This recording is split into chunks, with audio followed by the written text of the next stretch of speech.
नमस्कार। महाराष्ट्र की एनसीपी, कांग्रेस, शिवसेना तीनों पार्टियों के महाविकास आघाड़ी गठबंधन सरकार में चूहे बिल्ली का खेल चल रहा है। Mumbai police commissioner Paramvir Singh NCP प्रमुख शरद पवार के पीछे लगे हुए हैं, उनकी पोल खोलने में व्यस्त हैं, तो मुख्यमंत्री उद्धव ठाकरे परमवीर सिंह को ही एक्सपोज करने की फिराक में हैं। वहीं तीसरी तरफ एनसीपी सुप्रीमो शरद पवार अब मुख्यमंत्री उद्धव ठाकरे के पीछे हाथ धोकर पड़ गए हैं। उद्धव सरकार में चल रहे इस चूहे बिल्ली के खेल में महाराष्ट्र की जनता को खूब नुकसान उठाना पड़ रहा है। और वैसे भी अब इस खेल में एक नया मोड़ आ गया है, जिसने शिवसेना में हड़कंप मचा करके रख दिया है। अजीत पवार के पीआर कैंपेन हेतु 6 करोड़ रुपए के आदेश को उद्धव ठाकरे द्वारा वापस ले लेना, ये एनसीपी को पूरी तरह से चुभ गया है।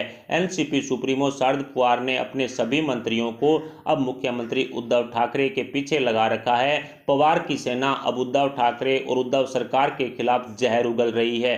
एनसीपी के मंत्रियों द्वारा पिछले 24 घंटे में की गई बयानबाजी आने वाले किसी बड़े तूफान से पहले की खामोशी की ओर साफ साफ इशारा कर रही है, जो महाविकास आघाड़ी गठबंधन की उद्धव सरकार के लिए घातक साबित हो सकता है। आपको ज्ञात ही होगा कि पिछले 2 दिन के भीतर महाराष्ट्र की राजनीति से निकली हुई खबरें अच्छी खासी सुर्खियां बटोर रही है। इसका मुख्य कारण यह है कि एनसीपी सुप्रीमो शरद पवार और शिवसेना प्रमुख उद्धव ठाकरे दोनों नेताओं के बीच में मोह भंग हो चुका है। दोनों नेताओं के बीच में, दोनों पार्टियों के बीच में दरार पड़ चुकी है, जिसकी वजह से महाराष्ट्र की राजनीति में खलबली मची हुई है। और इसका मुख्य कारण एक ये भी रहा कि 2 दिन पहले ही उप मुख्यमंत्री अजीत पवार के पीआर कैंपेन हेतु, यानी कि उनके यूट्यूब, फेसबुक, ट्विटर, इंस्टाग्राम, ये सारे अकाउंट हैंडल करने के लिए, उन्हें मैनेज करने के लिए उद्धव सरकार की तरफ से 6 करोड़ रुपए खर्च करने का एक आदेश निकाला गया।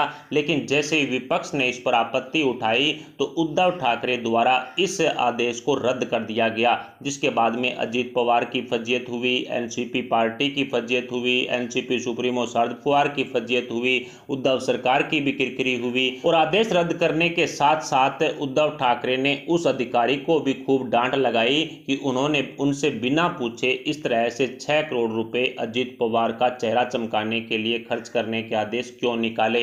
यानी कि महाराष्ट्र में उद्धव सरकार है और उद्धव सरकार के रहते सिर्फ उद्धव ठाकरे और उनके बेटे आदित्य ठाकरे का ही चेहरा चमकाया जा सकता है। किसी एनसीपी या फिर कांग्रेस के नेता का चेहरा चमकाना ये कहीं ना कहीं उद्धव ठाकरे की फजीयत है। इस तरह का मानना निश्चित तौर पर अहंकारी उद्धव ठाकरे का है।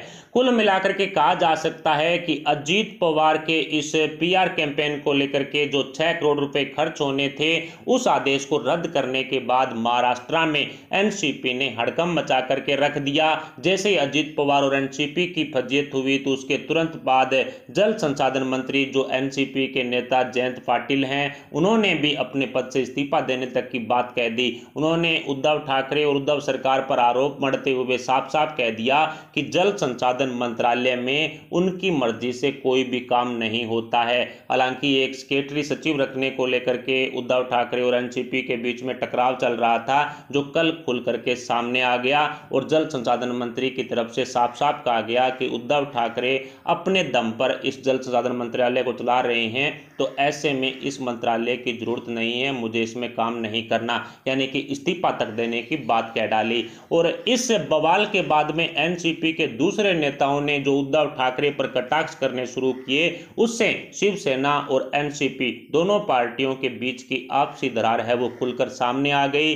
और दूसरी तरफ एनसीपी सुप्रीमो शरद पवार ने अपने सभी मंत्रियों को उद्धव ठाकरे और उद्धव सरकार के खिलाफ बोलने के लिए जो खुली छूट दे रखी है। अब एनसीपी के नेताओं द्वारा उद्धव सरकार पर बरसा जा रहा है, यानी कि 3 पहियों वाली आघाड़ी सरकार के मंत्री अपने ही मुख्यमंत्री अपनी ही सरकार के खिलाफ बोल रहे हैं, उनके विरोध में बोल रहे हैं। इससे साफ झलक रहा है कि एनसीपी और शिवसेना में कुछ भी ठीक नहीं है। पहले से ही हाशिए पर चल रही कांग्रेस तो एनसीपी प्रमुख शरद पवार से भी दूरी बना चुकी थी, शिवसेना प्रमुख उद्धव ठाकरे से भी दूरी बना चुकी थी, यहां तक कि कांग्रेस के नेता उद्धव ठाकरे को अपना मुख्यमंत्री तक नहीं मानते थे।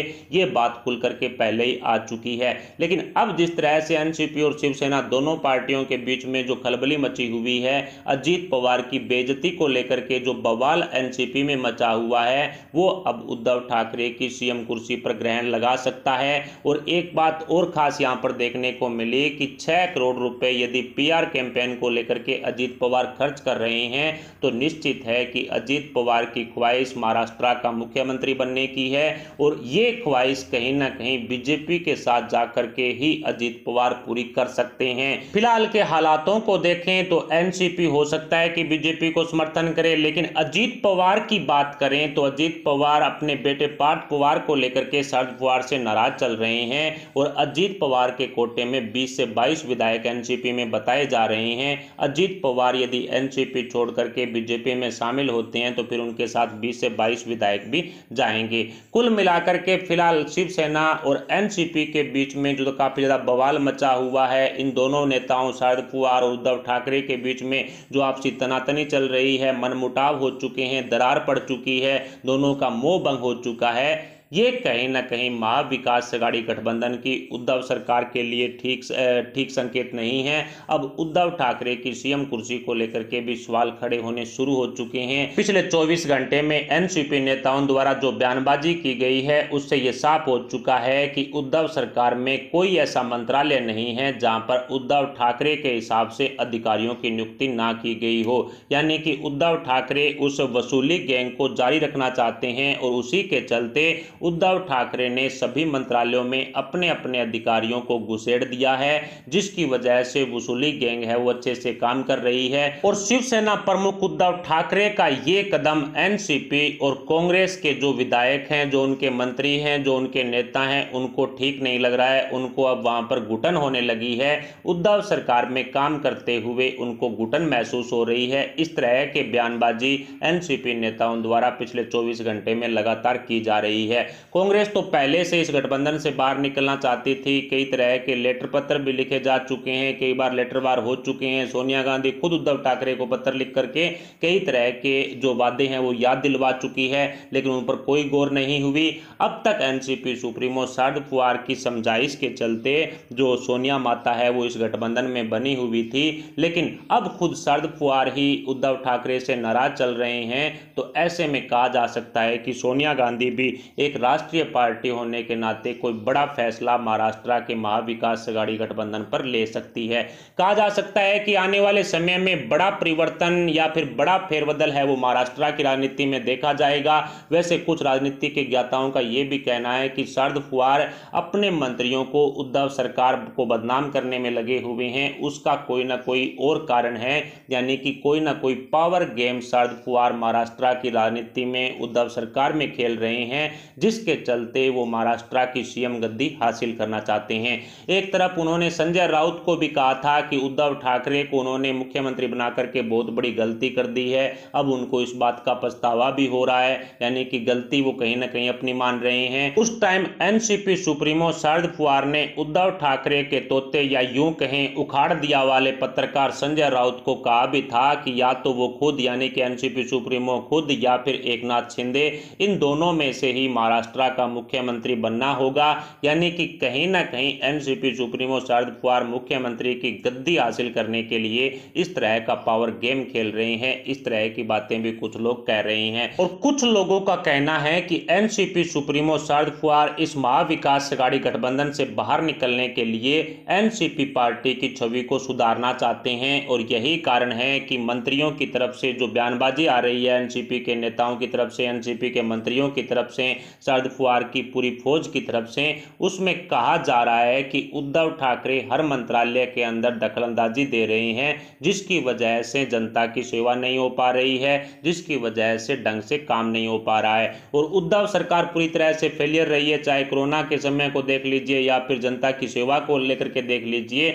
अब उद्धव सरकार की जो फेलियर होने का पूरा ठीक रहा है, वो शिवसेना के सिर ही फोड़ने का काम एनसीपी की नेताओं की तरफ से, एनसीपी के मंत्रियों की की तरफ से किया जा रहा है। यानी कि ऐसा करके वो एनसीपी की छवि को कहीं ना कहीं सुधारना चाहते हैं। और पिछले दिनों ही पंढरपुर सीट पर जो उपचुनाव हुआ था वो एनसीपी का गढ़ था, लेकिन उसके बावजूद भी एनसीपी, कांग्रेस, शिवसेना तीनों ने एडी चोटी का जोर लगा लिया, लेकिन भारतीय जनता पार्टी ने वहां पर प्रचंड जीत है वो दर्ज की थी। ऐसे में देवेंद्र फडणवीस है वो महाराष्ट्र के एक उभरते हुए चेहरे, एक बड़े नेता के रूप में उभर रहे हैं। और ये एनसीपी प्रमुख शरद पवार की समझ में आ चुका है कि एनसीपी की छवि काफी ज्यादा खराब हुई है उद्धव सरकार में रहते हुए।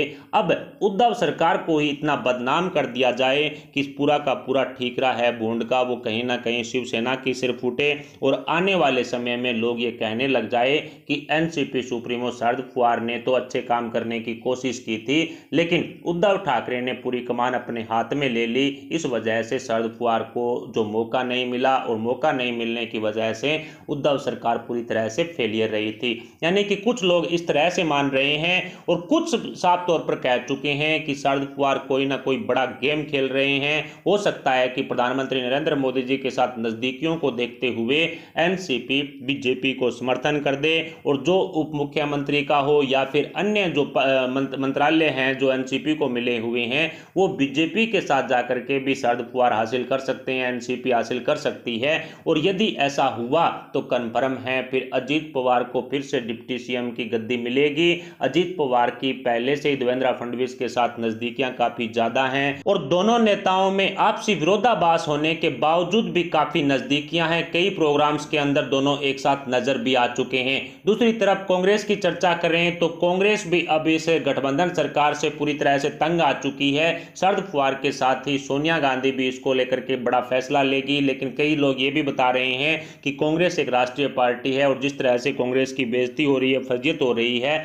उसको राहुल गांधी ग्रुप के नेता हैं वो बर्दाश्त नहीं कर पा रहे हैं। ऐसे में राहुल गांधी ग्रुप के नेता एनसीपी से पूर्व ही तो कह सकते हैं कि महाविकास अघाड़ी गठबंधन को झटका दे सकते हैं। प्रधानमंत्री नरेंद्र मोदी जी से शरद पवार की नजदीकियां हैं, उसको लेकर के ये भी हो सकता है कि भारतीय जनता पार्टी को एनसीपी ऊपर से समर्थन कर दे, जिसकी वजह से जो देवेंद्र फडणवीस है वो मुख्यमंत्री की गद्दी पर विराजमान हो सके और बीजेपी की सरकार बन सके। लेकिन जिस तरह से जो बवाल तीनों पार्टियों का सामने आया है उसमें कहीं ना कहीं ये साफ दिखाई दे रहा है कि महाविकास अघाड़ी गठबंधन की तीनों पार्टियों में कुछ भी ठीक नहीं चल रहा है। और आने वाले समय में महाराष्ट्र की राजनीति में एक बड़ा फेरबदल होने के संकेत मिल रहे हैं। जिस तरह से पवार की जो फौज है वो उद्धव ठाकरे के खिलाफ या फिर उद्धव सरकार के खिलाफ बयानबाजी कर रही है, उससे ये तो साफ हो चुका है कि अब तीनों पार्टियों के बीच का जो मनमुटाव है, जो दरार है, वो कभी भी पूरी नहीं हो सकती। अब महाविकास अघाड़ी गठबंधन जिस किसानों की विचारधारा को लेकर के निर्माण किया गया था,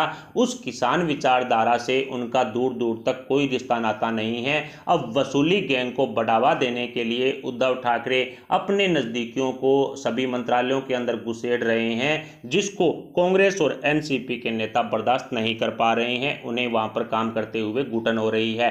फिलहाल इस खबर पर आपके क्या विचार हैं? क्या एनसीपी सुप्रीमो शरद पवार उद्धव ठाकरे को झटका देंगे या फिर खुद मुख्यमंत्री की गद्दी संभालेंगे, या फिर भारतीय जनता पार्टी को ऊपर से समर्थन कर देवेंद्र फडणवीस को मुख्यमंत्री बनाएंगे, या फिर अजीत पवार को इस तरह का कदम उठाएंगे, या फिर कांग्रेस इस गठबंधन से बाहर निकलेगी? इन सभी खबरों पर आपके विचार क्या हैं? आप अपने विचार हमें कमेंट बॉक्स में जरूर बताएं। साथ ही वीडियो को लाइक करके हमारे चैनल को सब्सक्राइब जरूर कर लें। अभी के लिए इतना ही, मिलते हैं अगली वीडियो अगली अपडेट के साथ। तब तक के लिए जय हिंद, जय भारत।